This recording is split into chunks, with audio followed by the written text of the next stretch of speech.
જય શ્રી કૃષ્ણ બાળકો, કેમ છો બધા? મજામાં છો ને? હું પણ મજામાં છું. તો ચાલો આજની વાર્તા સાંભળીએ. આજની વાર્તા બાલ સૃષ્ટિના એપ્રિલ મે 2020ના અંકમાંથી લેવામાં આવેલ છે. વાર્તાનું નામ છે વાર્તા ભાગી જંગલમાં. હા બાળકો, આ જ નામ છે કે વાર્તા ભાગી જંગલમાં. આ વાર્તા ભારતી બહેન ગોહિલની છે. ચાલો તો સાંભળીએ. વાત એવા એક જંગલની જે છે વિશાળ ને ઘટાદાર, જ્યાં ભાત ભાતના પક્ષી પ્રાણી ને વચમાં મોટું તળાવ, વડ પીપળો ને લીમડો ને બોરસલ્લીના ઝાડ. આવા સુંદર મન ઉપવનમાં બન્યો આ કેવો બનાવ. મન ઉપવનમાં રાત થઈ ગઈ હતી. જંગલમાં તો ઘનઘોર અંધારું છવાયેલું હતું. અંધારામાં કોઈક પ્રાણીઓ સૂઈ ગયા હતા ને વળી કોઈક તો જાગતા હતા. શિયાળભાઈ ને ઊંઘ નહોતી આવતી, એટલે એ તો આમ તેમ આંટા મારતા હતા. થોડી વાર થઈ ત્યાં તો ખડખડ ખડખડ ખડખડ અવાજ આવ્યો. શિયાળભાઈએ તો કાન ઊંચા કરી અવાજની દિશામાં જોયું. જેવું જોયું ને બાળકો, તેવું તેમને તો ભારે અચરજ થયું. સામે કોણ હતું તમને ખબર છે મારા વાલા ભૂલકાઓ? સામે હતી વાર્તા. હા બચ્ચાઓ, વાર્તા. જીવતી જાગતી વાર્તા, હરતી ફરતી વાર્તા. શિયાળભાઈને તો નવાઈ લાગી, એટલે એમણે તો ઊભા રહીને પૂછ્યું, વાર્તા રે વાર્તા, ચાલી ક્યાં અડધી રાતમાં. વાર્તા રે વાર્તા, ચાલી ક્યાં અડધી રાતમાં. વાર્તાએ તો શિયાળભાઈની સામે જોયું, પણ કાંઈ જવાબ ના દીધો. બોલો, એટલે પાછું શિયાળભાઈએ તો પૂછ્યું, વાર્તા રે વાર્તા, ચાલી ક્યાં અડધી રાતમાં. ત્યારે વાર્તા તો ઊભી રહી ગઈ ને શિયાળભાઈને કહે, અડધી રાતમાં ક્યાં ચાલી તે તો મને નથી ખબર. શિયાળભાઈને તો પાછી નવાઈ લાગી ને વિચારે કે આ વાર્તાને ખબર નથી કે તે ક્યાં ચાલી. નક્કી કાંઈક ગડબડ તો લાગે છે. એટલે શિયાળભાઈએ તો શાંતિથી પૂછ્યું, જો તું જે હોય તે કહે, હું તારો મિત્ર છું અને તારી જરૂરથી મદદ કરીશ. પણ તું કાંઈ વાત કરે તો મને ખબર પડે ને. તો ચાલ, શું થયું છે એ તું મને કહે. વાર્તાને થયું કે લાવને હું શિયાળભાઈને વાત તો કરું, તે મને મદદ કરશે તેવું લાગે તો છે. હા, એટલે વાર્તા તો ધીમે ધીમે બોલી, શિયાળભાઈ, તમને તો ખબર જ છે હું વાર્તા છું, એક સુંદર ચોપડીની સુંદર વાર્તા. મારી સાથે તેમાં ઘણી વાર્તાઓ રહે. આમ તો અલગ મલકની હોવા છતાં અમે સાથે રહીએ અને તેથી સંપીને રહીએ. ત્યાં તો શિયાળભાઈ ઉતાવળા થયા ને વચ્ચે જ બોલ્યા, પણ એમાં અહીં આવી જવાની વાત ક્યાં આવી? વાર્તા કહે, હા એ જ કહું છું. અમે બધા સંપીને રહીએ, પણ આખરે તો અમે છોકરાઓ માટેનું સર્જન ને, તેથી ક્યારેક મજાક મસ્તી કરી લઈએ. પણ આ વખત તો ફરી શિયાળભાઈ બોલ્યા વચ્ચે, શું થયું આ વખતે? બોલો. હે, શું થયું? વાર્તાએ વાત આગળ ચલાવી.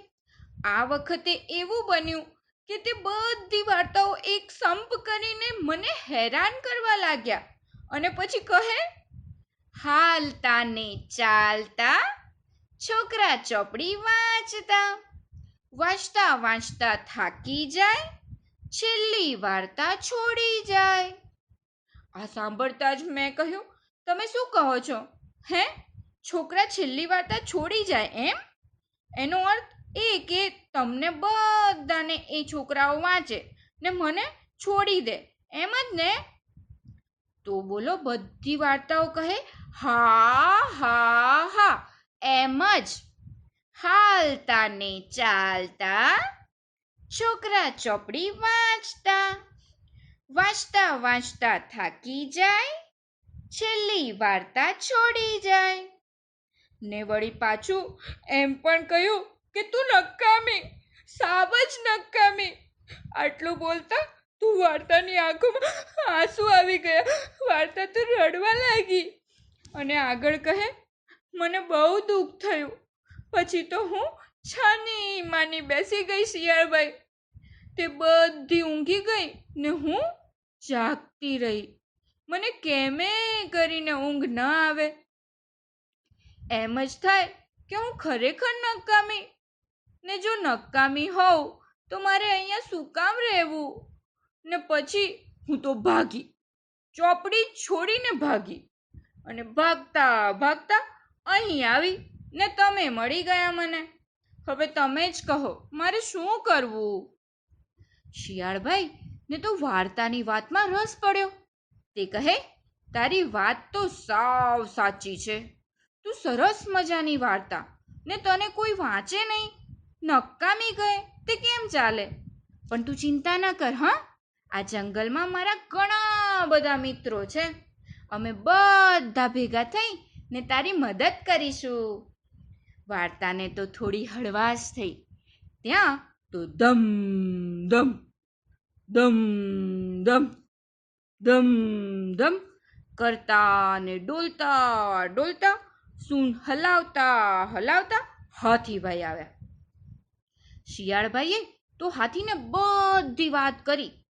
હાથીભાઈએ પણ કહ્યું, છેલ્લી વાર્તા છૂટી જાય તે કેમ ચાલે? વાર્તાને ન્યાય તો મળવો જ જોઈએ ને. પછી તો પહેલા શિયાળ, પછી હાથી ને પછી તો હરણ, સાબર, ચિત્તા, વાંદરા, સસલા, સમડી, કાગડા ને બીજા કેટલાય સુધી વાર્તાની વાત પહોંચી ગઈ.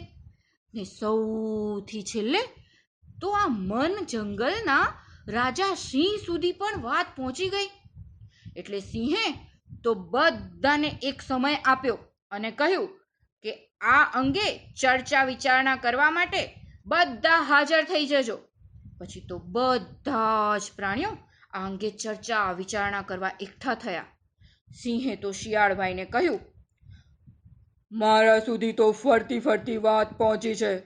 ખરેખર શું છે વાત તે મને કહે, વિગતે સમજાવો મને. ત્યારે શિયાળભાઈ કહે, હાલતા ને ચાલતા છોકરા ચોપડી વાંચતા.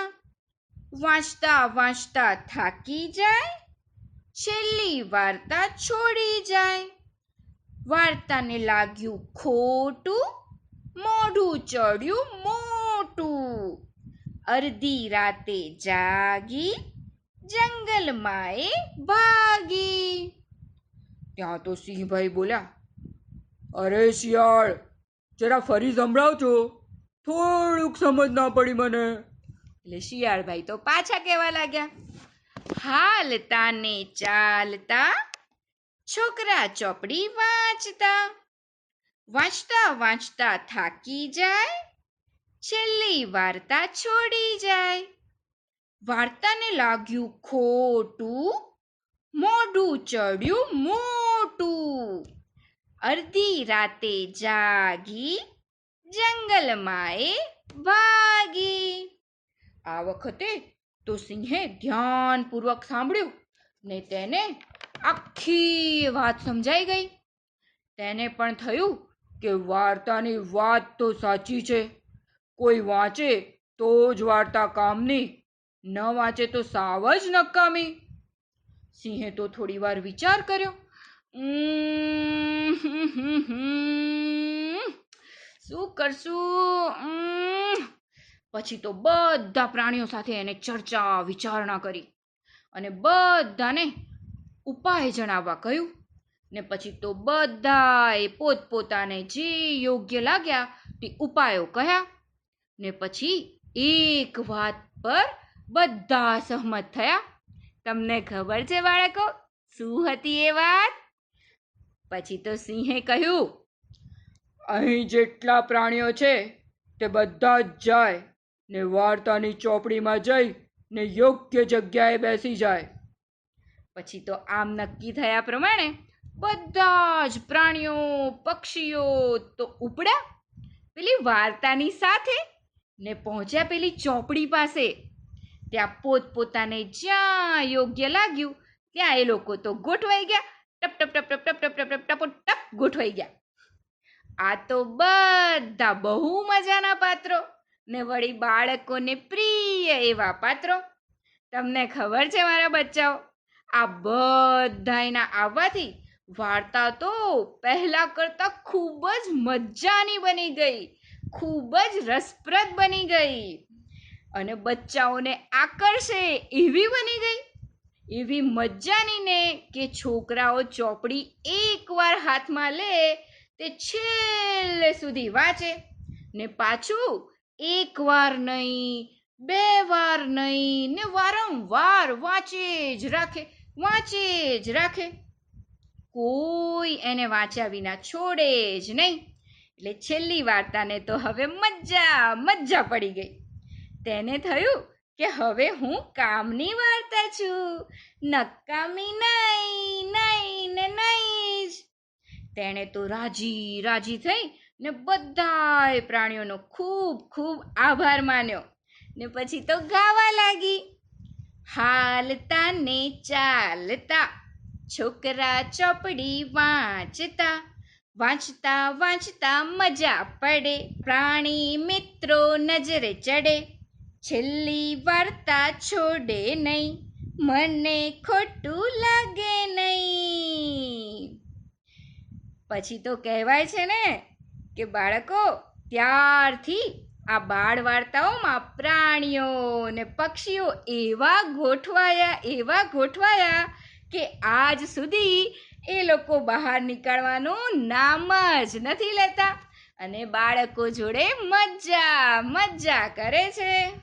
વાર્તા થઈ ગઈ પૂરી, બાળકોને મજા પડી, ચાલો જઈએ પોઢી, નીંદર આવી પહોંચી, કાલે મળીશું ફરી, વાર્તા લઈને નવી.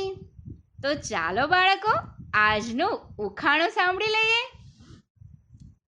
સીટી એની ઘરમાં વાગે, ખાવાનું એ ચટપટ બનાવે, છતાં પોષક તત્વો બધાના સાચવે. બોલો બાળકો, કોણ છું હું? આ ઉખાણાનો જવાબ તમે મને જરૂરથી મોકલાવજો.